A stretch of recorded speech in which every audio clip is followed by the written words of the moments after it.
By request, kick-ass facts, mythical creatures. Pew, pew, pew, pew. Famous in Jewish folklore, golems are most often depicted as beings created from inanimate matter such as clay or mud, which have been brought to life to serve some purpose. For example, in some stories, a golem is created to defend against anti-Semitic attacks. According to legend, golems are uniquely obedient and will follow exact and literal orders, so their creators have to be careful what they ask them to do.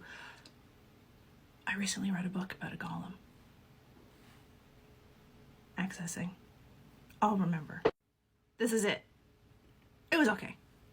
In Japanese myth, oni are people who were so truly wicked in their lives that they transformed into demons in hell. Some were even bad enough to be transformed while still alive. These giant scary monsters with red or blue skin, horns, and tusks are traditionally the servants of hell. They enact violent punishment on evildoers and will eat just about anything, including humans. Most often depicted as a giant with one eye, the Cyclops, which means circle-eyed, first appeared in ancient Greek mythology. Somewhat lesser known than the classic Greek gods, the Cyclops lived in isolation and tended sheep or goats without any government, society, or community.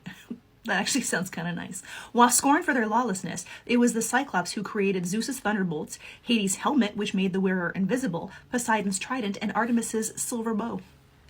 Ogres are featured in folktales from all over the world, and though the word is of French origin, it is derived from the man-eating Etruscan god Orcus. Now you may be thinking, Shrek. Shrek is not your typical ogre. Ogres are usually large, tall, and strong. I mean, that sounds like Shrek. With plenty of hair and a huge appetite. They are depicted as dull and dumb-witted or violent. Leprechauns are widely known and easily recognizable, especially if you've ever had a certain breakfast cereal.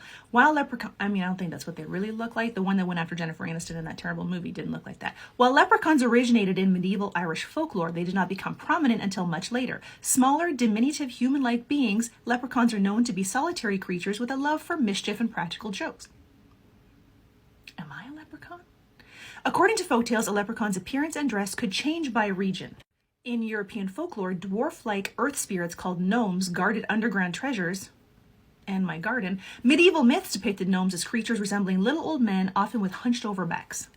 First appearing in Germanic and British folktales, goblins vary in abilities, physical appearances, and purposes, depending on the story and purpose. That's excellent writing. Like many other European legends, the origin of goblin mythology is not exactly clear. However, whether with devious tricks or real harm, they are universally known to be troublemakers possessing the qualities of malice and greed.